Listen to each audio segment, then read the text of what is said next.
Maya Collins sat in the corner of the mess hall, eating her dinner alone. Around her, the other Marines from the starship US Aurora talked loudly about their past battles. They laughed and told stories about how brave they were.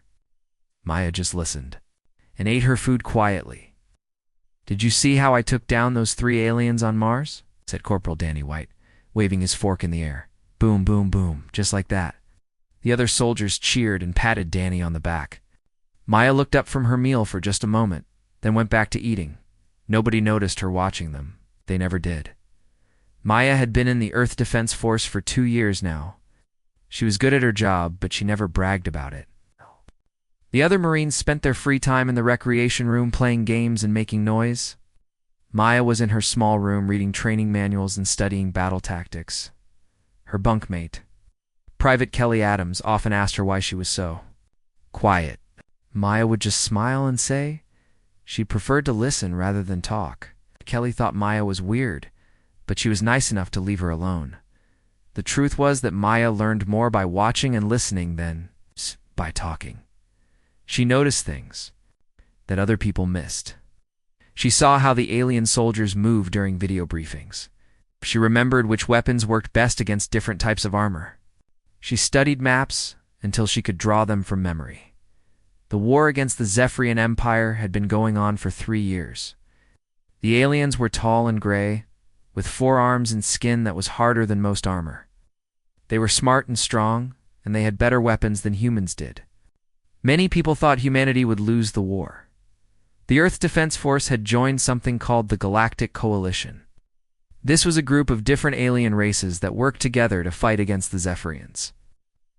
Members, too, the blue-skinned Corvani, who were very smart, and the insect-like Threnari, who could work together like a hive, but the other aliens in the coalition did not think much of humans. The Corvani said humans were too emotional and made bad decisions when they were scared or angry. The Threnari thought humans were too slow and too weak to be good soldiers.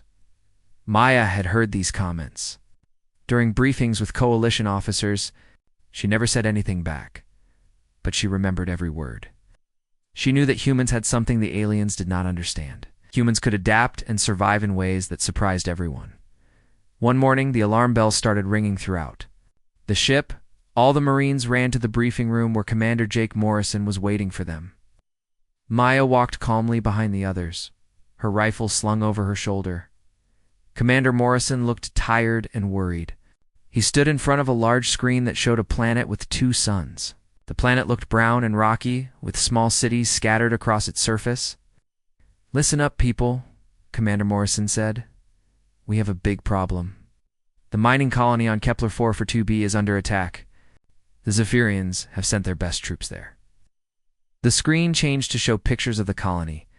Maya could see large mining equipment and small buildings where people lived and worked. There were families there, men, women, and children, who had moved to the planet to find a better life.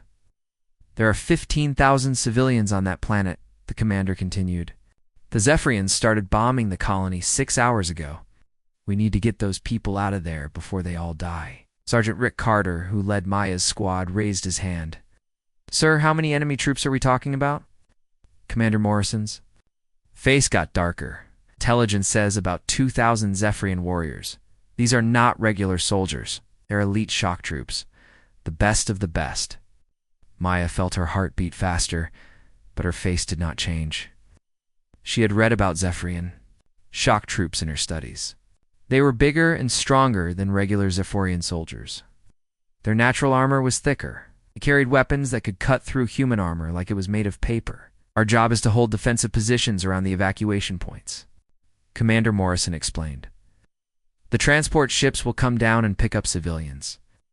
We have to keep the Zephyrians away from those ships until everyone is safe." Private Tony Garcia, who was new to Maya's squad, looked scared. "Sir, how long do we have to hold them off?" "As long as it takes," the commander replied. "Maybe 6 hours, maybe 12, maybe longer." Maya did quick math in her head. 2,000 elite enemy soldiers against maybe 300 human Marines. The odds were not good. Most of the Marines would probably die. But those 15,000 civilians needed someone to protect them. the commander, assigned different squads to different evacuation points. Maya's squad got evacuation point Charlie, which was near the colony's main power station. Maya had already started thinking about the area around the power station. She remembered seeing it in the briefing materials. After the meeting ended, most of the Marines went to their rooms to pack their gear and write letters home. Some of them looked scared. Others tried to act brave, but Maya could see the fear. In their eyes, Maya went to her room and opened her personal computer. She pulled up all the files about Kepler-4 that she could find. She studied maps of the colony. She looked at pictures of the buildings. She read about the power station and how it worked. While she studied, Maya also checked her equipment. Her rifle was clean and working perfectly. She had enough ammunition for a long fight. Her armor was in good condition. She packed extra supplies. In her backpack, food, water, medical supplies, and tools. Kelly Adams watched Maya prepare. "You look calm for someone who might die tomorrow," Kelly said. Maya looked up from her computer. "Being scared will not help those people on the planet. Being prepared might." "But there are so many of them, and so few of us," Kelly replied. Maya smiled slightly. "How?" "Numbers are not everything. Sometimes one person in the right place at the right time can change everything." Kelly shook her head. "I do not understand how you can be so calm." Maya saved her files and closed the computer. "I have been training for this my whole military career. We all have.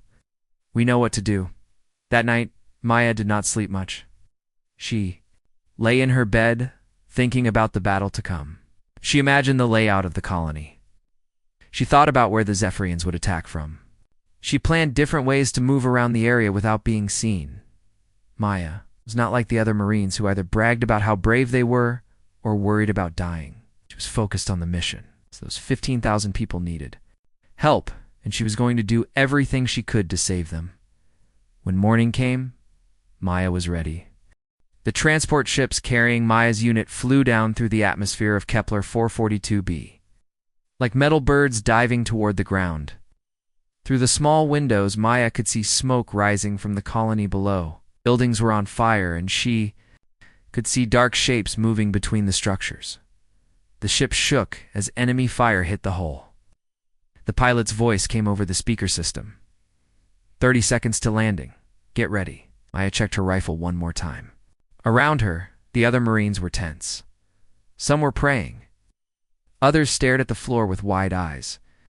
Sergeant Rick Carter was giving last-minute orders to the squad. "Remember, we hold evacuation point Charlie no matter what," Carter shouted. Over the noise of the engines, "The civilians are counting on us." The ship hit the ground hard, and the back door opened. Maya could immediately hear the sounds of battle, explosions, gunfire, and people screaming. The air smelled like smoke and burning metal. "Move, move, move," Carter yelled. Maya ran with her squad toward their assigned position. As they moved through the colony streets, she saw things that made her stomach feel sick. Buildings were destroyed. There were bodies on the ground, both human civilians and coalition soldiers who had tried to defend the colony. But Maya kept her focus on the mission. She noticed important details as they ran. She saw good hiding spots between buildings.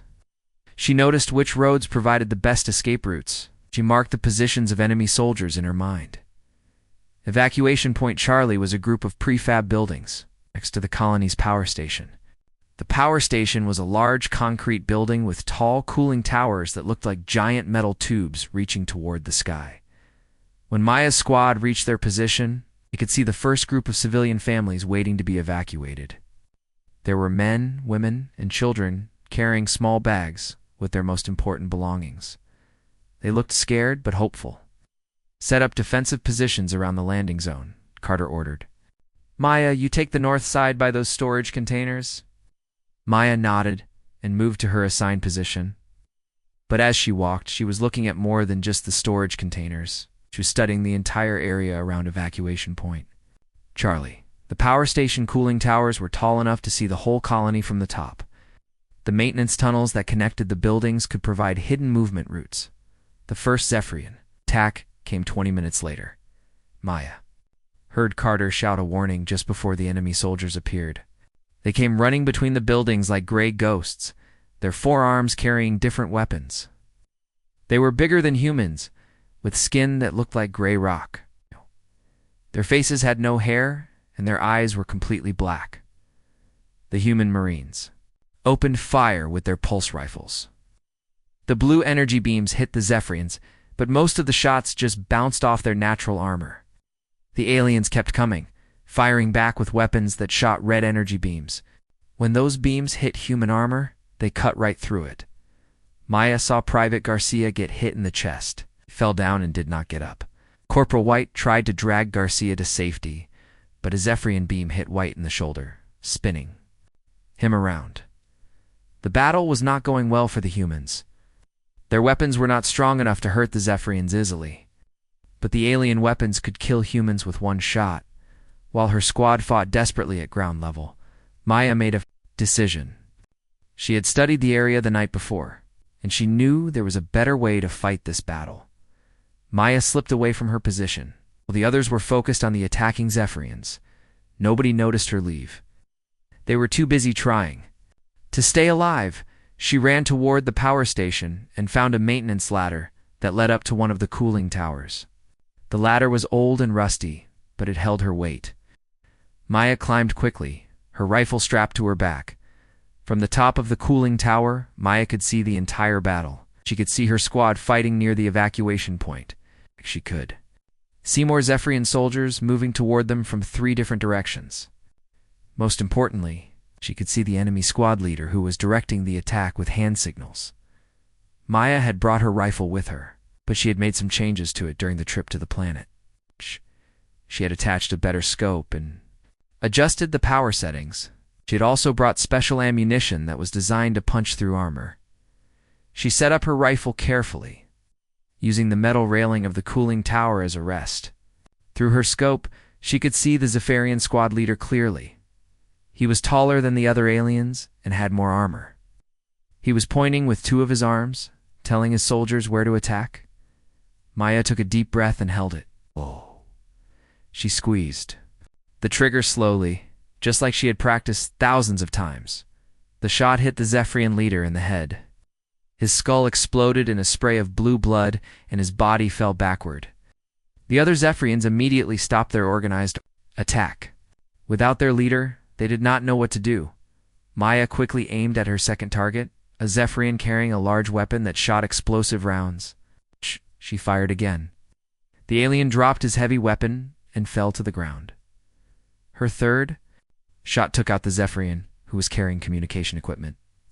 Now the enemy soldiers could not talk to their commanders or call for help in less than 2 minutes. Maya had killed the 3 most important enemies in the attacking force. The remaining Zephyrians were confused and disorganized. Some of them started to retreat. Others fired wildly in all directions, trying to figure out where the shots were coming from. Down at the evacuation point, Sergeant Carter was amazed at what was happening. "Where the hell is that sniper fire coming from?" he shouted to his squad. None of the Marines could see Maya on top of the cooling tower. She was too far away and too well hidden. They just knew that someone was helping them by picking off the enemy leaders. Maya continued her deadly work. She moved to different positions on the cooling tower to avoid being spotted. Each shot was carefully aimed. She did not waste ammunition. Every bullet she fired killed an important enemy target. By the time the first transport ship arrived to pick up civilians, Maya had eliminated 12 Zephyrian soldiers. The enemy attack had failed completely. The surviving Zephyrians retreated to regroup and plan their next assault.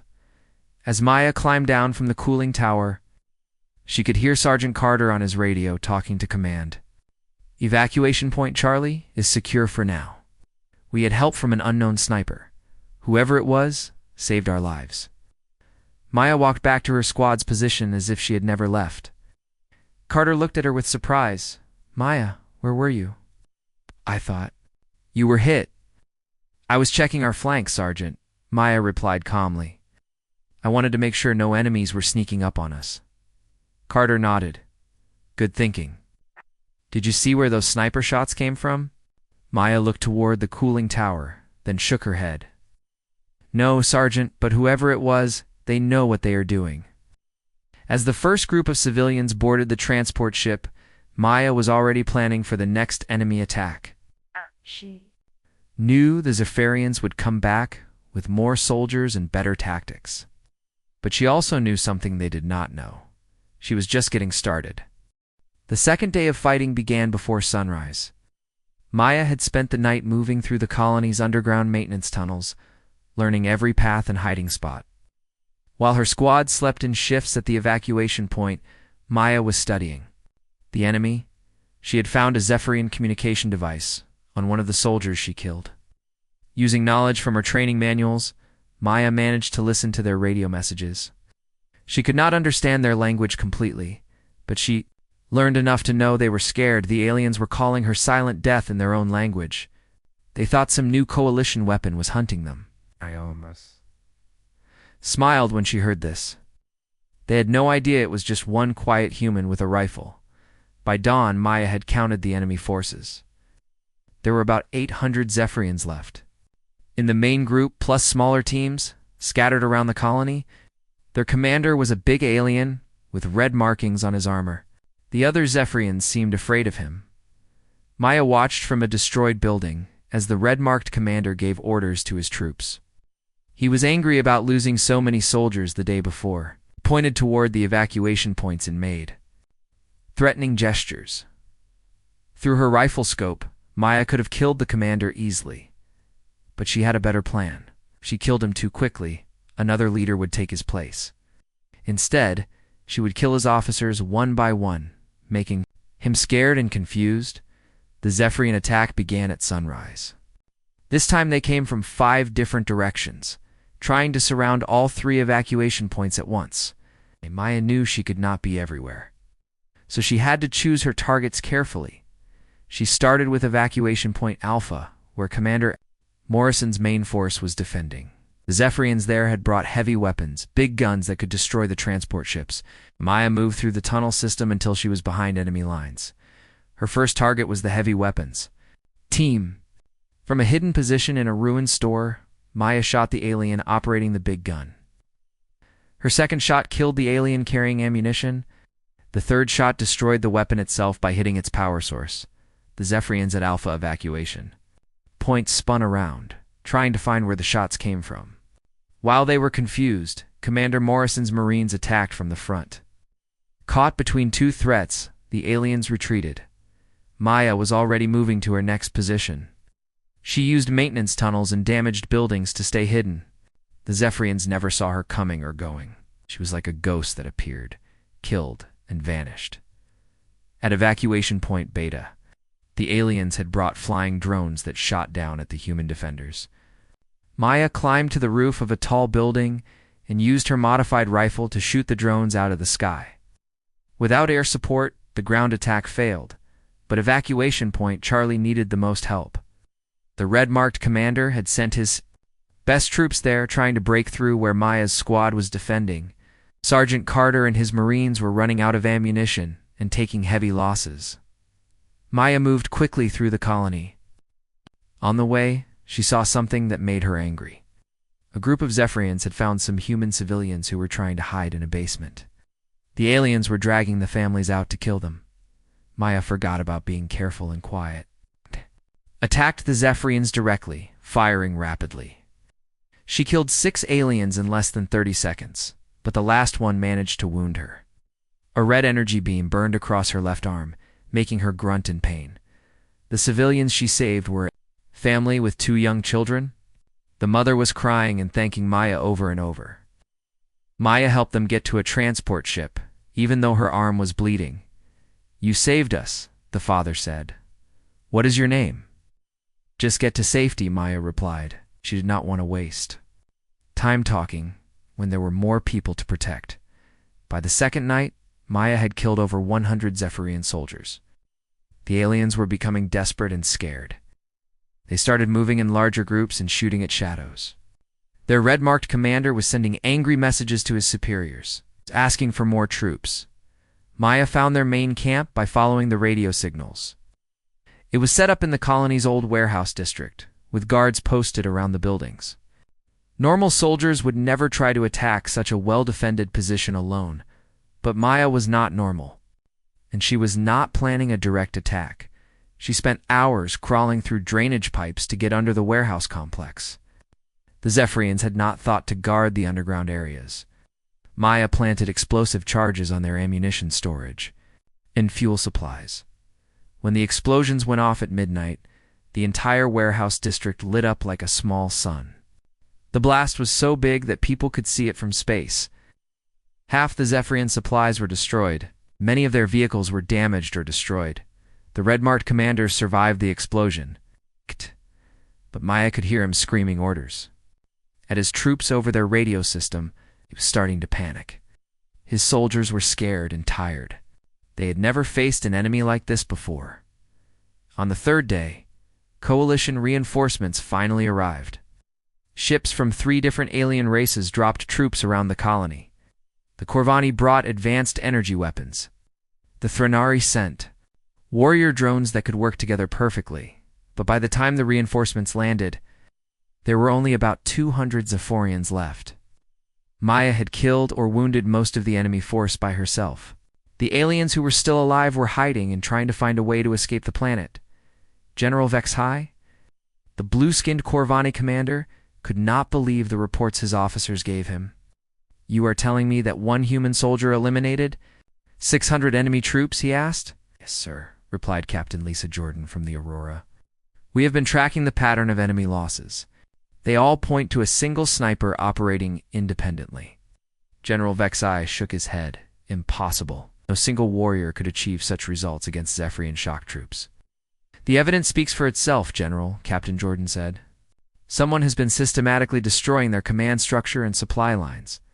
While the coalition officers argued about whether Maya's achievements were possible, she was finishing her work. The last group of Zephyrians was trying to reach their evacuation ships at the colony's spaceport.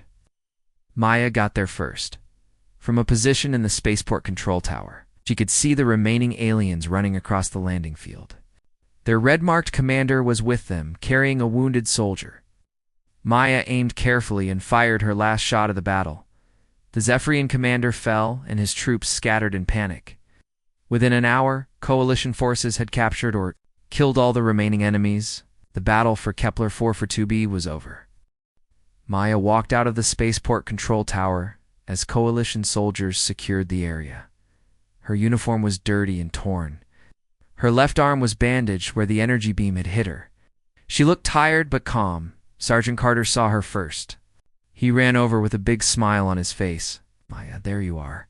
We have been looking for you everywhere. Are you hurt?" "I am fine," Sergeant Maya replied. "How many civilians did we save?" "All of them," Carter said with amazement in his voice. "All 15,000 people got off the planet safely. We did not lose a single civilian." Maya nodded. That was what mattered most to her. The mission was successful. Commander Morrison arrived with several coalition officers, including General Vexhai. The Corvani general stared at Maya with his large blue eyes, trying to understand how such a small human could be so dangerous. "Lieutenant Collins," Commander Morrison said, "we need to talk about what happened during this battle. Our records show some very unusual activity." Maya stood at attention. "Yes, sir." Captain Jordan stepped forward with a data pad in her hands. "According to our analysis, enemy casualties were much higher than expected. Most of their losses came from precise sniper fire that eliminated key targets. We know someone was operating independently," Commander Morrison continued.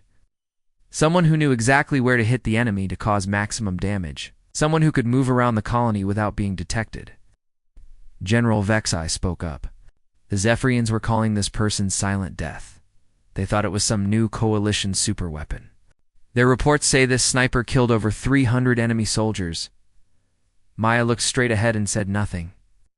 She had been taught that soldiers should not brag about their achievements. Sergeant Carter said quietly. "Where were you during the battles? I kept losing track of you." Maya looked at her squad leader. These people were her friends and teammates. They deserved to know the truth. "I was doing my job, Sergeant," she said. "I saw that our weapons were not very effective against Zephyrian armor in direct combat, so I found other ways to fight them." Commander Morrison raised his eyebrows.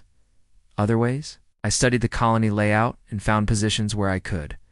Engage priority targets, Maya explained. I eliminated their command structure and disrupted their supply lines. Standard tactical doctrine for asymmetric warfare. The coalition officers looked at each other with surprise.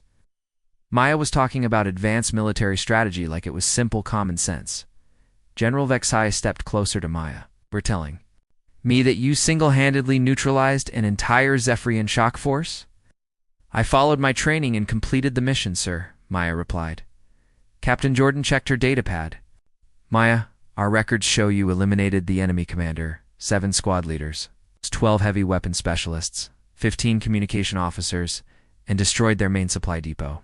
Plus about 250 regular soldiers added." A Thrinar officer whose insect-like face could not hide his amazement. Maya was quiet for a moment. She had not been counting kills. She had been focused on protecting civilians and completing the mission. Commander Morrison smiled and shook his head. "Maya, you do realize that what you accomplished is almost impossible? Military historians will study this battle for years." "I just did what needed to be done, sir," Maya said. News of the battle spread quickly through Coalition space. Other alien races heard about the human soldier who had defeated an entire enemy army by herself. Military officers from different planets requested copies of Maya's service record. The Corvani High Command declared Maya a master tactician and asked if they could send students to learn from her. The Thrinari hive mind called her an apex predator and wanted to study her hunting methods. Even races that had never heard of humans before started asking questions about Earth's military capabilities. If one human soldier could achieve such results, what could a whole human army do? Maya was promoted to captain and offered command of her own special operations unit. She would lead a team of hand-picked soldiers on the most dangerous missions. When Commander Morrison told her about the promotion, Maya just nodded and said, "Thank you, sir." 3 months later, Captain Maya Collins walked through the corridors of a coalition battleship. Other soldiers stepped aside respectfully when they saw her coming. Alien officers nodded politely. Everyone knew who she was, but Maya was still the same quiet person she had always been. She still sat alone in the mess hall, reading tactical manuals while she ate. She still spent her free time studying enemy movements and battle strategies. The difference was that now, when Maya studied those manuals, other soldiers gathered around to listen. Young Marines asked her questions about tactics and combat techniques. Even experienced officers wanted to hear her opinions about military strategy. Maya answered their questions patiently and shared what she knew. But she always reminded them that success in battle came from careful preparation, attention to detail, and focusing on the mission instead of personal glory. "The enemy will always underestimate you if you let them," she told a group of new recruits.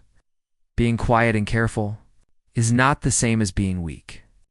Sometimes the person who talks the least is the most dangerous person in the room." The galaxy had learned an important lesson from the Battle of Kepler-4 for 2B. Humans might be small and seemingly weak compared to other species, but they had something that made them extremely dangerous: the ability to stay calm under pressure and think their way out of impossible situations. Maya Collins had become a legend, but she was still just doing her job. And somewhere in the galaxy there were more battles to fight and more people to protect. She was ready for whatever came next.